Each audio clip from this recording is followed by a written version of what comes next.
Good morning, everyone. Hope I'm audible. So, welcome all to Qwikcilver Spotlight. It's great to see you all today for the second episode of our Qwikcilver Spotlight series. As promised, we are here to bring you some very interesting conversations, interesting and insightful conversations that have a lot of resonance in the world of business. So, today's guest comes from a very critical domain. And critical not just to businesses but even to individuals like us, especially in a highly digitally dependent environment that we all live in. So, and we are very excited to have Ms.Shivangi Nadkarni, who's the CEO and co-founder of Arrka, talking to us about data privacy and its impact on the core of any business. Joining her in this conversation would be Pratap, Chief Marketing Officer here at Qwikcilver. With that, I hand it over to you, Pratap. Thank you, Sai. So we start off with some kind of a delay in my video coming on, so bear with that. So looks like InfoSec is ensuring that all our norms are adhered to. So let my video come on, and yeah, it's come on now. Thank you. And I shall refrain from addressing the time of day with a good morning or good afternoon or a good evening, because we do have individuals from across time zones who would be listening into this. So I'd rather have a namaskaram, vanakkam, sat shri akal. Pleasure to have you all on this session. So as Sai was saying, the spotlight today is on a topic which is extremely important, very critical, not just in one geography, but across the world, this extremely digitized world. The concept of privacy, data privacy, and all that which comes with it, and with the various stakeholders involved, be it individual people like you and me, be it organizations that we are all representing, or we are looking at ensuring that we abide by the guidelines, the various stakeholders, be it advocacy groups, be it brand owners, be it the government, the regulatory authorities. So there's an immense amount of rapid change taking place in this domain, in this realm of existence, which can really affect organizations across the board, be it small startups with a 2-member team, or be it large conglomerates with 100,000 individuals across the world. Each of these organizations are going to be impacted. And no better person for this than Shivangi Nadkarni. Shivangi is the founder and CEO of an organization called Arrka. I shall leave it to her to explain what Arrka means in whichever language it is in. So she has her tale to narrate about that. But Shivangi is a doyen of this domain in a time when none of us really knew what data, or even knew the term data privacy, information security. So she's been championing this cause for the last 20 years. So she is practically a privacy warrior, so to speak, in this particular domain. And she's based out of Pune, but then business takes her across the globe. And she has authored books. She's authored the first textbook on this concept, along with NASSCOM and DSEI. So DSEI, for your information, is a body of NASSCOM which specifically focuses on Data Security Council of India. So Shivangi authored the first textbook on this concept with DSEI, and and her organization and her team has championed this cause and also been at the cusp of this particular revolution taking place in this domain, and bagged awards. She's been, as a woman, championing, also won awards from Asokham as a cyber warrior, as a privacy warrior, and as a corporate champion in this particular space. So Shivangi, thank you very much. Welcome to the special session. Lovely to have you on the spotlight here. Thank you so much. Audible, yeah. So, thanks so much. How would we? Yeah, so I guess it would be good for the audience here to hear from you in some kind of a format after which I would love to kind of pick your brains on why, what, the hows, and we have already got various questions from interested parties who are brand owners across small and large organizations on certain questions which they would like your points of view on what they ought to be doing. So we'll keep that for the later half. And audience here, you want to ask, feel free to ask questions via the chat window here, which time permitting, we shall also include. Apart from that, I myself have lots of queries to be asking here from Shivangi. So this next 1 hour would be pretty exciting for all of us here. Shivangi, the floor is yours. Thank you so much. I'll do a brief presentation and then we can chat up and I'll address whatever questions. Before I start, to answer your quick question, what does Arrka mean? It means sunshine in Sanskrit. So that's a little bit of the. So we are in Bangalore right now. It's a nice cloudy day, so we'll look forward to some sunshine from you. Yeah. Okay. You can see my screen, right? Yes. Okay, fine. Let me just go ahead. The way I'd like to approach this is actually just talk about privacy from an individual's perspective first, because then all of us can relate to it and get rid of some of the wrong perceptions that we have about what it really means. And then I'll flip it around and talk about it from an organization's perspective. Yeah. So. So if we look at risks, wherever there's data there's risk, right? So if we look at the risks to data, one set of risks to data arise from data getting into wrong hands of bad actors or attackers, or they're sometimes referred to as hackers, which is the wrong term. Or our fear is about data getting tampered with either deliberately or by mistake by somebody in the system, or data not being available when required, right, when there's an attack, and or what happened during the pandemic. Now this is what we call as one set of risks. Okay. Another set of risks are around what we refer to as inappropriate collection of data from users, inappropriate usage, using data without telling the user, sharing data without telling the user, and so on, by legitimate actors, right? So, assuming the left hand side three things are taken care of, you still need to ensure, after that, there are people legitimately in the organization who have access to data, who are, doing all of this. So that is another set of risks that arise from data, right? Now, the first three are typically the problems that the information security program of an organization works with. And those are the three problem statements that any information security or cybersecurity domain focuses on. Okay, but for this last bit is where you need a privacy program. Okay, assuming the first three are taken care of, and this is only for personal data, and we'll talk about what personal data is. Whereas the first three boxes take care of all data of an organization. Another view of looking at things from a risk perspective is you have risks from what we call so-called above board, or in quotes, legitimate activities, and you have risks from below the line criminal activity. So that's what we are all familiar with, right? Cybercrime, for example, comes from there. But there's very little understanding of what happens above this line, so to say. So that's what we'll focus on today. Okay. So if we just focus on above the board activities, let's take a step back and think about how do we as individuals interact online, right? So when we say, let's say, interact with a digital property, let's say a website or a mobile app, or any of the smart devices, we give it two things, right? We give it our attention, and our data gets collected from us, right? And then the property collects, uses, discloses your personal data, PD's personal data, primarily into the advertising ecosystem, which does payments as well as advertisements, and in return the user gets a service and ads. Some services are paid, a lot of them are free. So all our search, mail, social media, free apps of every kind are in quotes free, because instead of currency we have of money, we've been paying with the currency of our data, right? So what happens is this is that we create digital footprints via all that we do. Where right from where what we browse, what we eat, where we go, what we drive, what music we listen to, etc., etc., which is organized by algorithms, analyzed, collected, and our digital footprints are created, right? Now, so what? What's the big deal, right?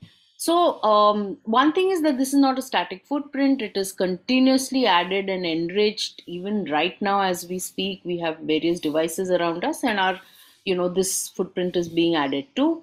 and different footprints are generated by different entities, and all of this tends to get fed into that vast advertising ecosystem, is supplemented by troves of offline data, and it is fed back into this whole thing, who in turn use it to feed you content based on your profile. The content could be an ad, it could be anything else, right? uh, Again, so what's the big deal? So over a period of time, what happens is we start operating in echo chambers, right? We only keep seeing our type of content, right? For example, news that's tailored to our likes and preferences. Let's say compared to the good old newspaper, when you open it, there's news of all types. Whether you read it or not, it's available for you. Vis-a-vis in the online world, where you keep seeing what is your kind of thing, opinion pieces that echo your opinions, music, videos, books, etc., that reinforce our likes and ideas and beliefs, right? And over a period of time, this starts shaping, ideas, ideologies, political beliefs, etc., leading to like really divisions in society and greatly influencing our behavior, right? And like 5 6 years ago, when Brexit and the US last US presidential elections happened, and when the Cambridge Analytica scandal blew over, you could see this happening. And if it was so sophisticated then, you can imagine how the scenario is now. Incidentally, that whistleblower came, Christopher Wiley's written a brilliant book. There's also a documentary about it. You should see it if you get a chance. Okay. So what happens in the background for all this to happen? Let's understand that. Okay. So, mobiles, let's, all of us have it like a third limb. We have different apps loaded on our mobiles. Apps talk to the device via permissions, most of us are familiar with. Most of these permissions are what are called required permissions for the app to function. But there are several which are discretionary, and there are some discretionary permissions which are dangerous permissions. Which is, and why are they dangerous? Because of the kind of data that they collect about the user from the device, or the kind of actions that they action off on the device, right? Can be dangerous to an individual as a human being. Now, there are a lot, all apps have third party SDKs, or, bits of code belonging to others which are embedded in it for various functionalities. And I'm not talking about malicious code. These are legitimate, code that you deliberately embed for carrying out various functions. And data that gets collected via these permissions is shared, it's collected directly from the user, from the background, and this gets shared with the organization whose app it is. It gets shared with all the SDKs who are embedded in that third parties, and then gets pumped into that same tracking, profiling, social media ecosystems. Okay. Similarly, you have the web ecosystem. It's a lot more mature, and it has very very sophisticated tracking technologies. A lot of you who work in digital marketing are very well aware of all of this. And again, the same thing, data picked up, data without sometimes the user not realizing, stuff happening in the background, and so on. Then you have the social media identity ecosystem. We all appreciate the sign in via Facebook, Google, etc. But remember that that particular app or website gets access to your account, and all that is. So in fact, Google has this 3 levels of access, and they warn you if you take full access, because it means that the app or the website has the same access as what you would when you sign in with your user ID password. Okay. So, we at Arrka conduct this annual study. We've been doing it for the last 5 years, where we study Indian apps and websites. Okay, because there are very few data points about privacy in India. There are lots of security studies that happen, very few about privacy. So this is the last, we published this in Jan of every year for the previous year. These are some of the statistics from the last study. Okay. So for example, 74% apps, Indian apps, have access to your exact location. And iOS is no different. So people have this belief that if you use iOS, things are fine. Please remember that there is only so much that can happen. I mean, there's great stuff happening, but there's only so much that can happen at the OS level, and apps can kind of override many things via permissions. Okay. Similarly, how data is being collected, because we've done some little bit of trend analysis. If you see certain things like access to camera, microphone has been steadily going up over the years, location data, third party trackers and cookies embedded in websites is going, this is the kind of thing available. Data being shared with, not surprisingly, Google is the single largest third party given the number of properties they have, and Facebook is a distant second. Okay. How transparent are organizations being with users about what all they do? We have like a scale that we use, and an average is about 31 out of 100 is the readability index of the notice. You can download this report if you're interested. Okay. And how do we compare with the EU and US? We actually study a few sample apps from the EU and US. Also, things are not great, and this is not surprising at all. Okay. So if you were to kind of, think about it, and I'm sure all of you have experienced this in some form or the other. So let's say, you and your spouse is having breakfast and thinking about a vacation to Bali, and you're just talking. And then, a while later, the wife at her office, just does a search for hotels and flights to Bali.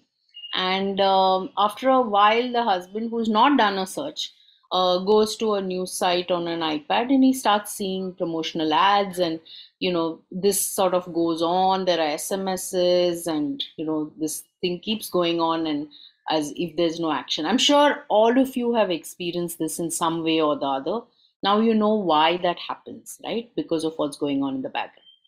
Now, if you were to put it all together, see, as an individual, you kind of interact with an organization either directly, which is in the physical world, or via an app, website, etc. Data about you is fed into the organization via third parties. It is, stored, processed, analyzed. That is further fed into third parties. Detailed profiles get built. They get pumped into vast ecosystems of advertisers, data brokers, researchers, etc. And ultimately, all of this is used to influence, nudge, and shape opinions, decisions, and so on. In fact, in my opinion, the advertising is okay. I mean, you can kind of live with it. The real societal implications are a lot more. Okay? So the question that arises is there something that we can do about it, right? So as an individual, nothing much. You kind of follow certain cyber hygiene, but beyond that, you cannot do anything.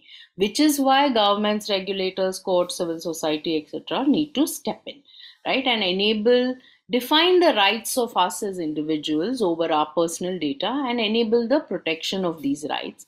And as organizations, you can implement best practices and programs to ensure you don't violate rights of your individuals that you deal with, right? So all this is fine, but then what is data privacy, right? What exactly is it? So first thing to remember is that at the core of privacy is only personal data. And while I mentioned it in the beginning, I want to reiterate this because this often creates confusion.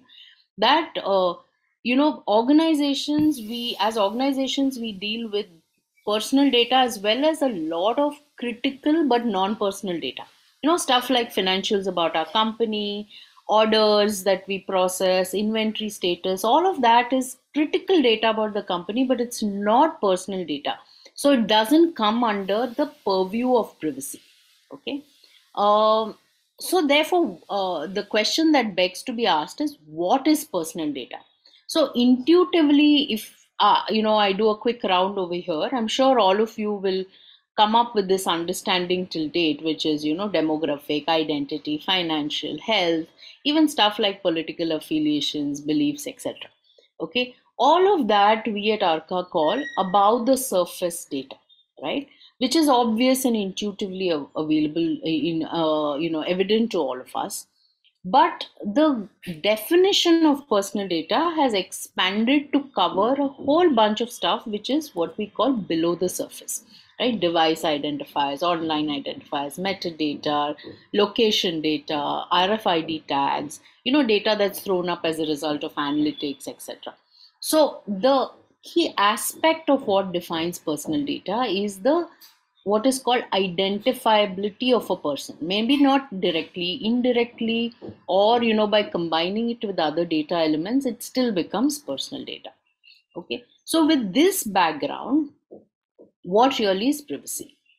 So let's assume, as an individual, let's say I'm dealing with a bank. Please note, I'm not talking about a social media company. Let's say I'm dealing with a bank. Okay, in return, I enjoy certain privileges, or I'm expected to enjoy certain privileges. Some of them are to do with data privacy. And what does that mean? For example, I want to know what is my personal data being used for? Are you collecting more than what is required? Are you sharing it with a third party without my knowledge? How can I access my data and make corrections as and when required? Are you taking my consent for doing whatever you're doing with my data? Okay, or are you doing stuff behind my back? Am I being profiled and tracked? And are you properly protecting my data? Right, and that's what security is about. But privacy is all of this and more.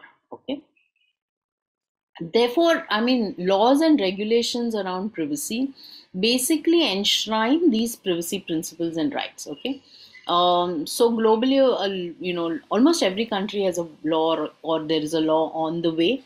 The EU's GDPR was the what we call the game changer, simply because it set the ball rolling on many things for the first time. Okay, although other laws existed, now the rest of them are sort of changing and evolving to keep up with what the GDPR did. And what did it do?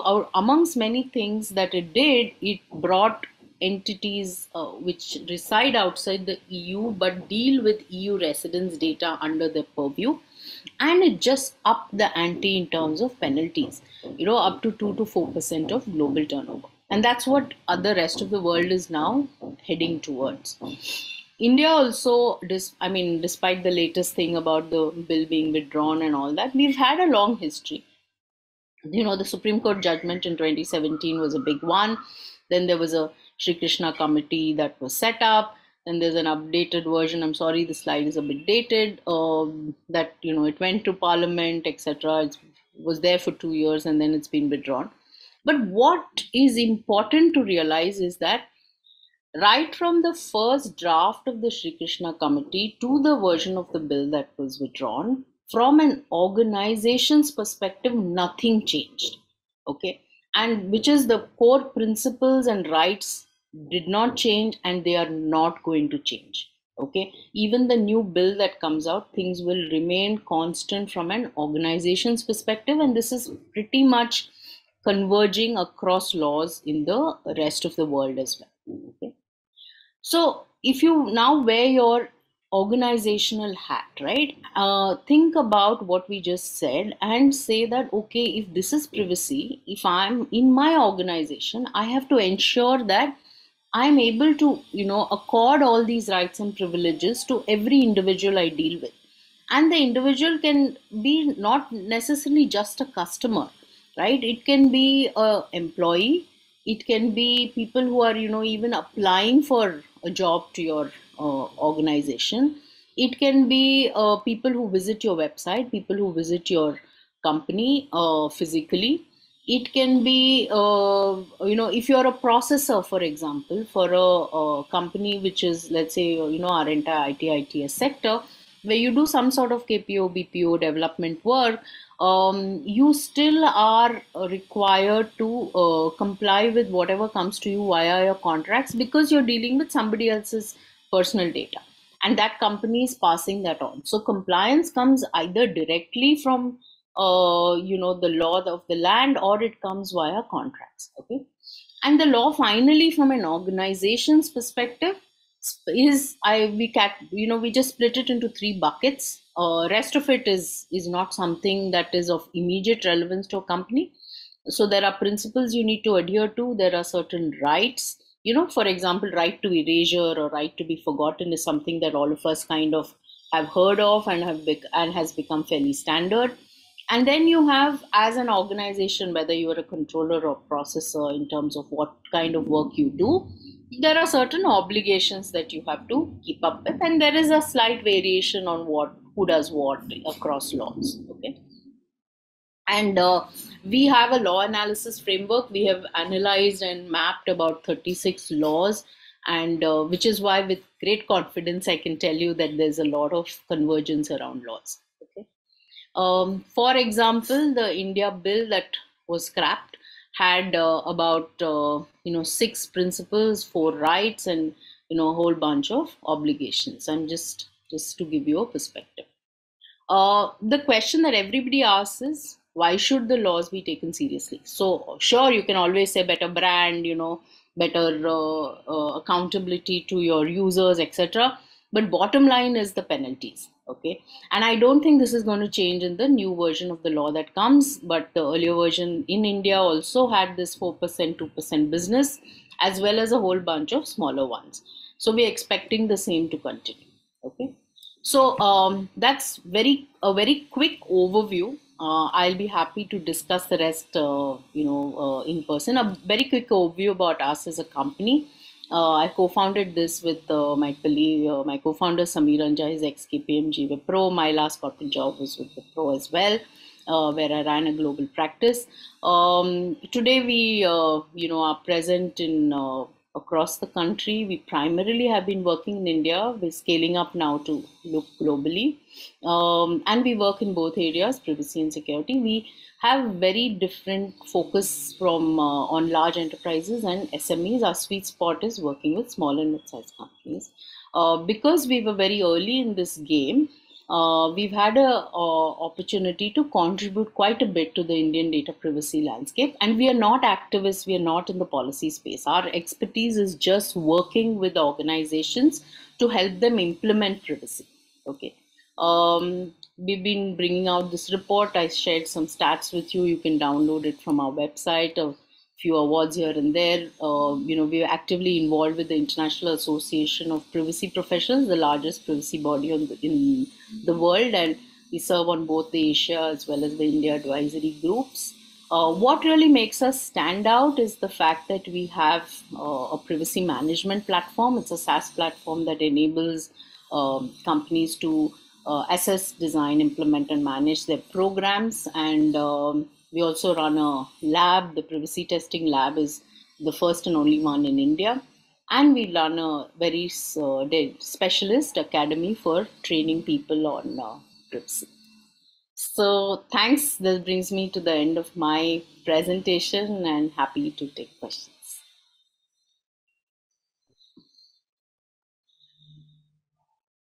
Yeah, thank you, Shivangi.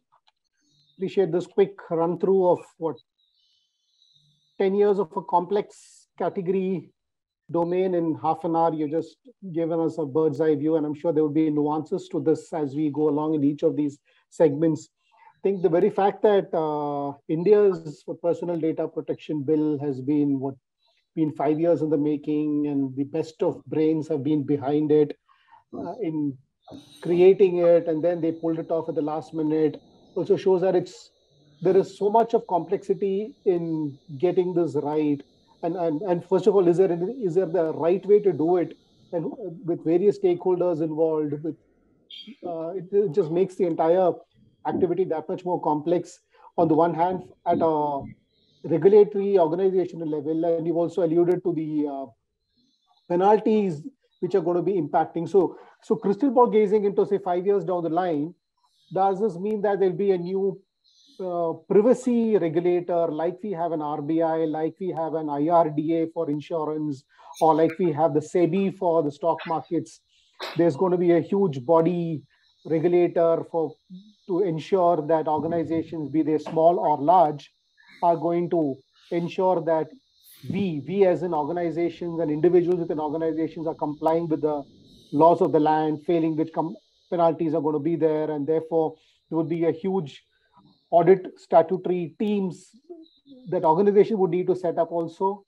Could you just run through some crystal ball gazing into how that kind of organization would need to be even thinking through this? Yeah. So I mean, the previous versions of the bill have talked about a regulator, a data protection authority, so to say, and every other country has a regulator along the lines of the other industries. There is debate in India whether you should have, one regulator for non-personal, for personal data, which is what the privacy bill will talk about, and another regulator for non-personal data, because there's some governance and regulation around that, and so on. So we may have, one regulator handling multiple stuff, but there will be some sort of regulator, is my reading in the whole thing. And so, yeah, I mean, it is a messy process. My personal take on this is that, I've been going for seminars for the last decade, and one of the popular refrains that people have in India is that, but in India, privacy is never going to work. I tell my stranger on the plane or the train next to me my life history and so on, right? I think we're just confusing culture as privacy versus data privacy, right? I think for the next 10 generations, we'll keep telling our life history to the stranger next to us. But what we are in a unique position as a country is because we are the second largest digital nation in the world after China. China is shut off, right? Now, the entire world is looking at what India is going to do, because there is the data of 1.2 billion Indians at stake, which today the whole world can do whatever they feel like with it. Okay, and everybody's making money off that data, and therefore the regulation that comes in India is going to have an implication on many things around the world. It is actually not so much about your and my privacy. It's become a completely different aspect to it, which is why it is messy, which is why there are so many forces who are, kind of influencing the bill. So we'll have to wait and watch. But as we work with mainly Indian organizations. Many people are going ahead with rolling out their programs, simply because it takes a long time to implement privacy. And from an organization's perspective, things are not going to change dramatically. And so therefore it is, how you want to look at it. Yeah, so that's interesting. No, from an organization, so it's going to be like now a startup. Let's look at it from a startup's perspective. So an individual, a bunch of individuals come together to set up an organization, and what they would need to now chalk out for themselves, or the investments required as company. Now, if we don't know, we're still talking about how deep tech is going to manage this data localization versus hosting in India versus overseas, or the cost of doing that for entities. How are they going to be doing that? That's going to impact the costing of this. So, which means organizations would have to now plan and budget for that much more of deeper pockets required for this area of business than what they have done in the past. Therefore, that is going to impact even their own organizational mortality or success rates because of the cost implications. Would that be also a factor to I reckon with? actually think startups have it easy because they're starting on a clean slate, right? So when you're starting on a clean slate, unless your business is about monetizing your and my data and making money off it, then you have a different problem. But otherwise, because you're starting off on a clean slate, you pay attention to, what data you're collecting, how you're using it, and whether you're taking permission before you use the data in whatever manner, right? So it lets you put that thing, which is why you may not have to spend too much of money doing this. But people who have been around for a while, it takes a while to change things. So think about it from a company's perspective, not just startups. Startups are a very tiny part of our business ecosystem, right? You have like tons of small organizations as well as the large enterprises just in India. I'm not even talking the world. And for ages you have been just collecting whatever data you can, simply because you can, right? Pata nahi kab use hoga. Now you are now telling an organization that, hey, please stop collecting all that humongous amounts of data. Just collect what you need to provide a particular product and service. That's point number one. That is a complete mindset flip that needs to happen. Second biggest mindset flip is about restricting the usage of data. Today, all that organizations worry about in India is, hey, am I protecting the data? Therefore, if it's a large company, I have a CISO, I have like hundreds of vendors who will come and ensure that the bad guys don't get it and data is not leaked and there's no incident, blah, blah, blah, right? Beyond that, once all of that is taken care of, within the organization, nobody cares about how data is being used, right? So you can send mailers to whoever you want. You can use data from which has been collected for, let's say, my savings bank account for, let's say, offering me a credit card. I'm sharing it with third parties. I have all kinds of complex contracts going around, all of that, right? No, there is no control over it. Now is coming a regime that is saying, hey, you cannot use this person's data without her consent. And after that, you can use it only for what she has consented to. So if she has says that I don't want to receive marketing mailers from you, you do not send out those mailers. Right? Now, suppose you have 100,000 customers and 50 of them opt out for not receiving mailers, and other 100 say that send me only mailers for XYZ. Imagine the kind of systems you have to put in place, right? And that is the big implication on organizations today. Okay. And let me some questions coming in. Let me try to read and make sense and then read it out. Right, Sure. which could be of okay. There's one. Okay, incidentally, we do have a strong infosec and data compliance team at our end also, and who are the gatekeepers, quote unquote, slash chowkidars, who are ensuring that we do or we don't do what we do or what we don't do. Okay, so and you alluded to large organizations. I mean, the fact is that given the interconnected manner in which organizations work, I mean, even if you're a large organization, the very fact that you are working with smaller entities, you have vendors, you have suppliers, you have various touch points, like you APIs plugged into various other platforms. And so the data collected now for a large organization with the best of resources at their end to ensure that they're complying, they also need to ensure that their vendors, their partners, their suppliers, their contractors are also in line with the laws of the land, isn't it? So on the one hand, which means while technology is going to enable all the seamless flow of information, now we need to have a technology which also ensures that there are walled gardens and to ensure that these privacy laws of each of these lands are adhered to. So it's going to be now technology also used for this in the light of the fact that there could be, of course, to say that you alluded to how it can be misused, and therefore, and those guys are probably 2 steps ahead of the good boys. The bad boys are that much more savvier, I guess.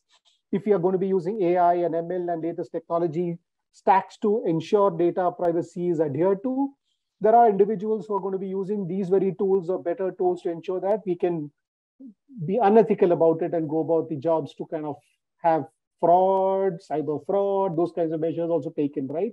So this is a domain which is increasingly going to be that much, or make it that much more challenging for organizations to have as much of a free run as they would have had earlier in this digitized world.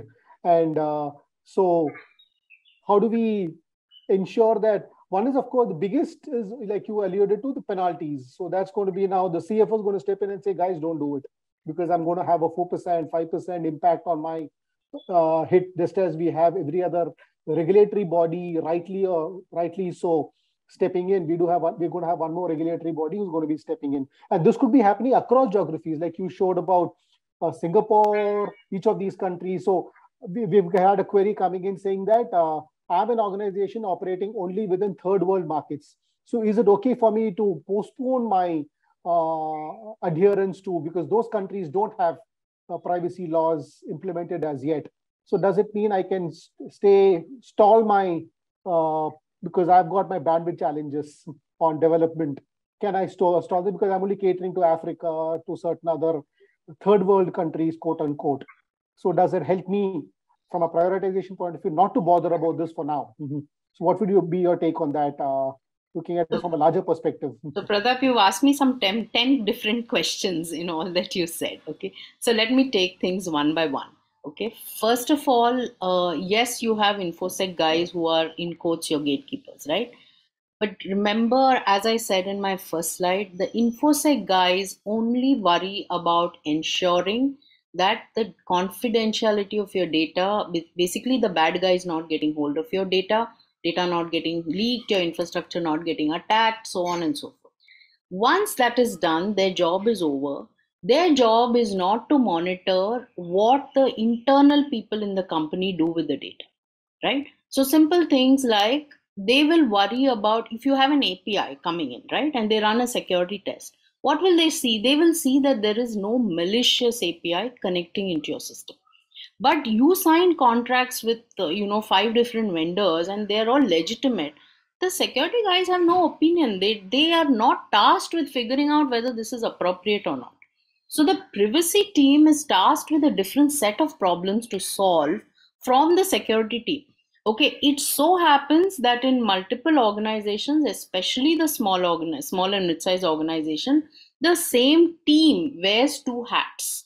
So it is not to be confused with two programs being the same. They're two different programs. Maybe the same individual runs both programs. Okay, it's a bit like how you may have a CFO who's a finance person who's both running accounting as well as maybe legal as well as company secretary, etc. Just because one person runs it doesn't mean that these are not separate things to be done. Okay, so that is about thinking that your CISO is taking care of it. Secondly, this whole world of fraud, cyber frauds, cyber crime, data being leaked into wrong hands, and those people, the bad elements misusing data, all of that is what the CISO thinks about, right? Now, let us assume for a minute that that is being taken care of by XYZ. I mean, we as a company have solutions which are separate for security. But if you're talking privacy, assuming all that is taken care of, and that's a huge industry, I've spent 20 years of my life working there. Coming to privacy is now, once it is, we are the legal guys in the company. Okay, we run the company, we're business heads, etc., etc. If I choose to use data for a purpose which, Pratap, you have not consented to, or I'm collecting maybe 100 data points to offer you a product when all I need is 10, that is violation of privacy. Okay, and for that you need a separate program itself to run, right? Now what happens, penalties are around all of this. Penalties are around data being taken across geographical boundaries without the right instruments as well, data being shared without the right guardrails in place, and so on and so forth. Okay, now what do how are organizations going to deal with this? You have to run a separate program for this. Worldwide, yes, it's a fallacy that third world countries do not have a privacy program. Today we work, some of our customers are dealing with running global businesses, presence in 30 countries, 40 countries. All of them have. Half of African countries have a program, have a law in place. Most of the Middle East has a privacy law. Many Southeast Asian countries have a law, or they're obvious. Sri Lanka has a law. Bangladesh is close to having a law. Thailand, Malaysia, Indonesia, Philippines, Wow. Vietnam, they all have laws. Okay. Wow. It's not as though it is just a first world highfalutin problem, right? And in fact, the focus is on Asia because we are such a large digital group. Okay, and why India is in such a position is just because of the amount of data that is at stake. So the world is messing around with what is going on about our law. So the demographic dividend that we have can be the bane or the boon going forward with And the managing data. and the digital this thing, no, digitization, digital India is in a way Yeah. what creates all these data points. Yeah. All right. Interesting. So we've got a question, which is, I mean, lots of questions. I'm having to pick and choose and see how best. I don't know if I'm going to be playing arbiter on this, but let's say one question came in, okay, from a customer saying we are an organization where we get requests from our customers to delete all their data available with us. This is at a B2B level. It's not an individual asking for this. And we get requests from customers to delete all their data available with us. But the users may have done transactions with us of payments and things like that, various such related. So do we listen to them, or would they and have to delete data from our systems entirely, or other laws? But of course, it's a very complicated. It's not easy to answer this. I guess it would be on a case-to-case basis, right? But do you have any generic answer to this? Yeah, generic answer is right to, expectation of deleting data. It does not supersede other laws. So, deal with this day in and day out. Where, let's say, for example, if you come under the RBI, right, and RBI requires you to keep certain data for 30 years, whatever, certain minimum time frame. So there you come under whatever is the RBI mandate. But the rest of it, you have to delete.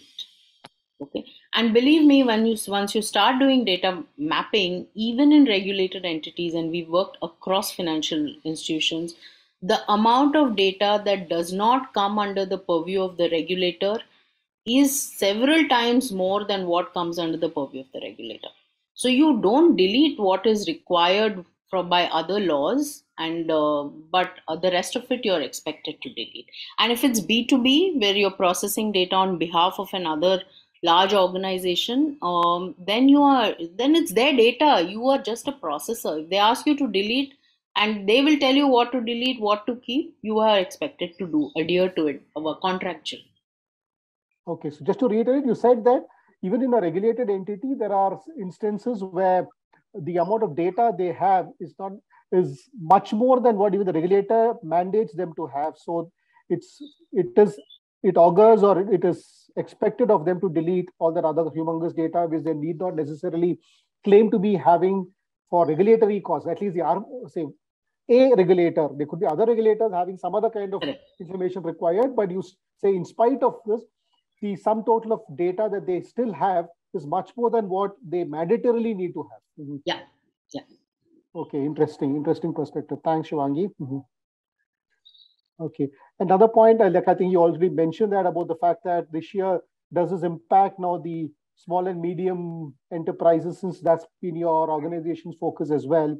Their real, how do they kind of sustain themselves if this is going to add to significantly the cost? Not just Arrka's cost, but the impact of cost of managing. Actually, it is. I mean, there is no. See, to implement privacy, you don't really require, fancy technology at all, right? Oh, that's nice. Okay. It is all about first figuring out what is going on with your data, which is, there are no magic wands where you just wave a magic wand and you'll discover all the data in the company. Doesn't happen. You have to manually sit and go through it, make a list. After that, put policies, put processes in place, put controls to manage them. Controls don't have to be technical controls.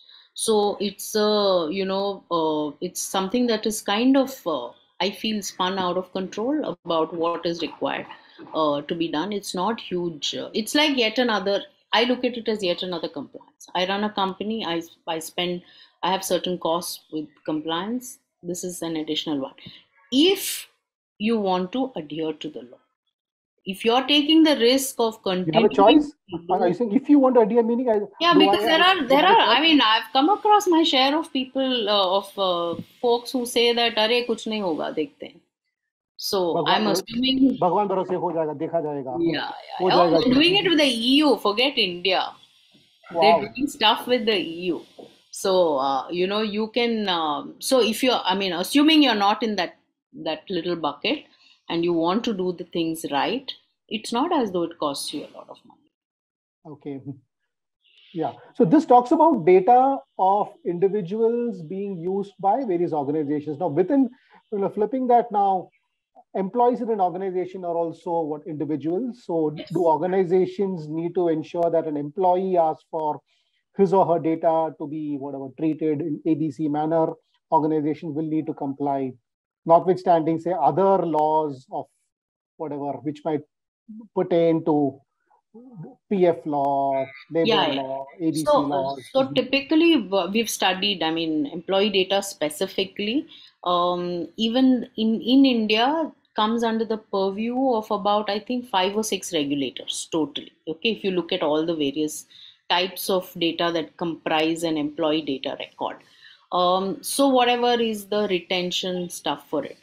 And you have to, otherwise it's, I mean, you are using employee data for employment purposes, you go ahead and do that. As long as the person is employed with you, if the person has to remain employed, they have to do, let the organization do what they want to do. You can't have an existing employee who comes and says, erase my data, because then you say, okay, then you quit the organization. It's just as you can't have an existing, let's say, mutual fund investor come and tell you, erase my data while I continue having a relationship with you, right? So you have to, you have every right as an organization to push that back.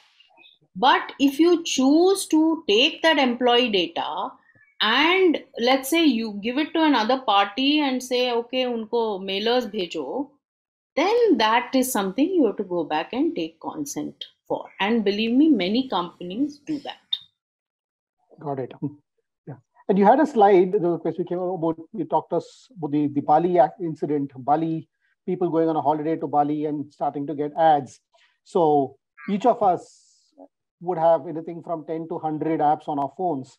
Yeah. So does this mean now, thanks to this law or no thanks to this law, now each of these apps would need to be that much more tighter on gaining access, getting consents, or they get access after seeking the consent in the right way, because and therefore the Bali kind of ads would not be served as freely as was the case earlier. Yeah, but that's not going to go away immediately.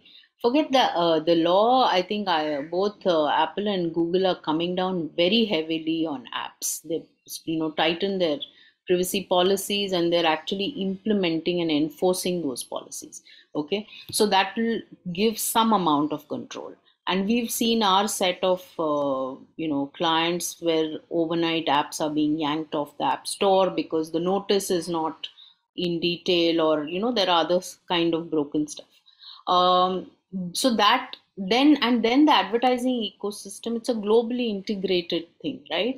So different regulators are coming down heavily on them, but it's not something which is going to go away immediately, because it's just too interconnected and too many things. But I think all these regulations and laws around the world are going on chipping away at this. So yeah. So you're saying Google is clamping down on apps, gathering Android information, Android apps, but at the same time, there's also that Google is gathering that information. That's right. Okay. So Google is going to be having that information, but ABC app would not have that information. Therefore, the users, if the app requires to disseminate the same kind of ad, they would have to depend on Google's advertising, pay Google the advertising monies, and ensure that and Google has got access to my microphone and got access to everything. Therefore, it's going to be an additional revenue stream for Google and Meta and Facebook and Insta. Therefore, that continues. That's likely to continue because Google and Meta are going to be still the largest data collectors of hapless digital natives, right? Yeah, but I have a slightly so there is lots of stuff going on over there. So if any of you is interested, you should keep track of what how things are coming. Different regulators in different countries coming down heavily on big tech. Okay, but I have if you ask me honestly, I am more concerned. See, it's a given. I am using an Android phone. I know that data is being collected by these guys, right? And I cannot avoid it. So that's a willing risk that I take. Okay, but have I consented? Have I given my consent? Somewhere kahin pe to diya hoga. Go and read those policies. You have sold your soul. Exactly, I've sold my soul. Sold your soul, yeah. But I am more honestly more concerned about the mom and pop apps on my phone who collect that data, who don't have, I mean, forget anything about using that data. They don't even have proper security in place. I am more worried about that. Why would you be worried about that mom and pop? What would that mom and pop do apart from selling it to their bhatijas? Just look at the Indian, at least because these guys invest tons of money in security. Okay. But you look at India, you open the paper every day, no? All the breaches which are happening are because of breaches that are happening. The large guys are also don't have the security in place. Forget anything else, right? And blatant violation. For that in India, you need a law. Without that, there's going to be nothing. Otherwise, we are just going digital, digital, digital, and no guardrails to protect this digital India. So the PDP bill turning into a law, inshallah, will take care of all this, and the world shall be a better place. Will take care of some things, not everything. Okay. All right. So I think we are at the bang on 12 baje. 12:01 ho gaya. Okay. So anything else? So I give you like to just wind up so that we stick to time. And thank you very much, Shivangi, for your time. And we shall connect up offline with various other queries as well. And some of our members want to reach out to you as well for business matters. So want to understand better about your Arrka platform, your SaaS platform. So that would be useful now. So I hope this session is also useful to you as it has been useful to us. Thank you very much. Appreciate this time being taken out from you, and appreciate this once again very much. Keep up the good work going on as a warrior for this cause. My pleasure. Thank you for inviting me, Pratap. All right. Yeah. Cheers. Yeah. Good day. Good day. Bye.